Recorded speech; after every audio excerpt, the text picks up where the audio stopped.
Good morning, and welcome to day 139 of F260 at First Baptist Meridian.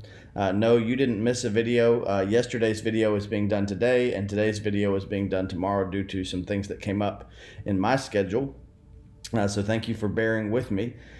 Today we continue looking at Nehemiah by reading chapters 3 and 4. And by way of reminder, the book of Nehemiah, the one whose name means God has comforted or consoled me, Nehemiah began with Nehemiah receiving a report that despite multiple waves of exiles returning back home, the city as a whole still lied in ruins, that the wall around the city had not been rebuilt. And so Nehemiah prays and weeps over this reality and seeks permission from the king, who grants his request with favor and allows him to lead an expedition home to rebuild these city walls. So Nehemiah is kind of cut after the mold of Zerubbabel, who,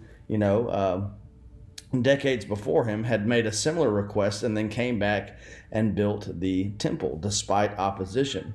Well, just like Zerubbabel met with opposition and potential discouragement, so also Nehemiah. You have two people in particular, this man by the name of Sanballat and Tobiah the Ammonite, ancestral enemies of sorts, or people who were brought in by Babylon or Assyria during those days, or people who had intermarried with those who were brought in, opposing Nehemiah and the progress that he represents in restoring God's people.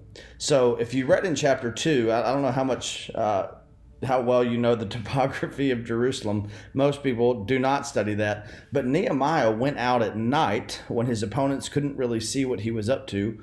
And he kind of surveyed the city in a counterclockwise way to just see the scope of the project that lay before him.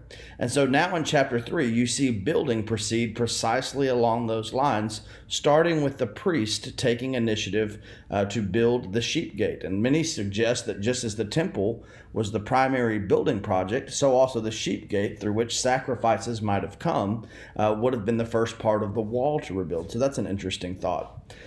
Throughout chapter 3, you see that it's almost like you're reading a genealogy. So many names are mentioned. But again, remember, these names have significance. These are people, these are families that are committed not just to rebuilding a city, but restoring a covenant. I think about, the Declaration of Independence and how many people signed that. And then you see John Hancock signed big and boldly at bottom center. These are people who want it to be known that they stand behind this project and what it represents, even if it becomes costly to them. Not just the time that they put into this, not just the money that they put into this, but ultimately in chapter 4, we see that they're willing to defend this project and what it represents with their very lives. So number one, we tend to focus on what we regard as main characters in Scripture. We tend to focus on people like Ezra and Nehemiah who have books named after them. And I dare say if we read through chapter 3, there's a lot of names with which we are unfamiliar. But let it be known that walls are ultimately not built by supervisors. They're built by builders. Battles are not ultimately fought by, strategic generals. They're fought by soldiers on the front line. So may we never disregard as unimportant the names of people that we are tempted or likely to forget. Take pause and read some of these names and see the commitment that went into this project that faced so much opposition and discouragement. Because when you get to chapter 4, it says that when Sanballat had heard that we were rebuilding the wall, he became furious. He mocked the Jews before his colleagues and the powerful men of Samaria. Again, they're trying to intimidate them. And said, "What are these pathetic Jews doing? Can they restore it by themselves?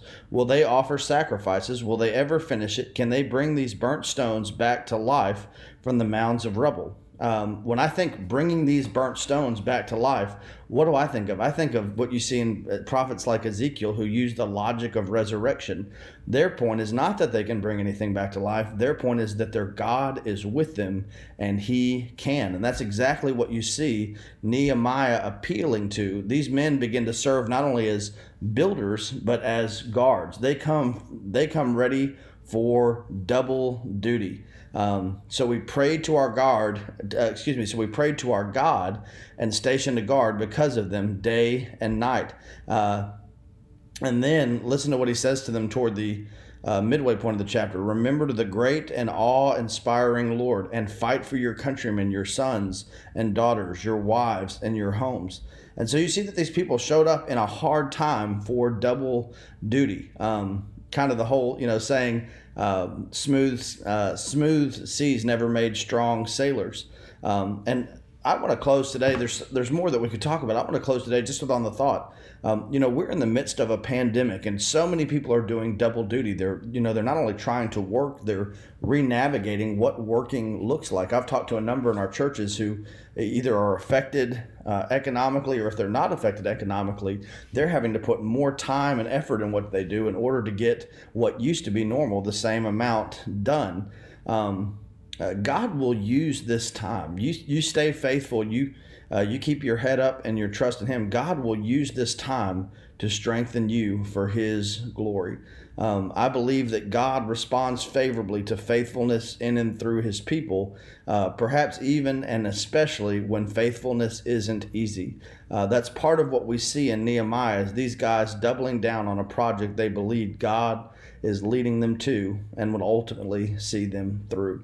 Keep reading, keep reflecting, and keep responding, and we'll continue with the story of Nehemiah and his team tomorrow. God bless you.